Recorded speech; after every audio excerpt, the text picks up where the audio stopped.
अस्सलाम वालेकुम दोस्तों, क्या हाल चाल है। अब ये नोट करें, एक ये सितारा, एक ये और ऊपर चांद। तो भैया चांद तो है ही है, ठीक है, लेकिन दूसरे जो है ना वो सितारे नहीं हैं, ये दोनों सियारे हैं। एक मुश्तरी है और दूसरे का मुझे आइडिया नहीं है।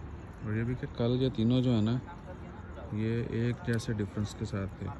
ये चांद, उससे उतने डिफरेंस पे दूसरा और इतने पे तीसरा, तीनों का एक जैसा डिफरेंस था। आज थोड़ा कम हो गया और आने वाले दिनों में ये और कम होता जाएगा और इन दो में से सिर्फ एक विजिबल रहेगा।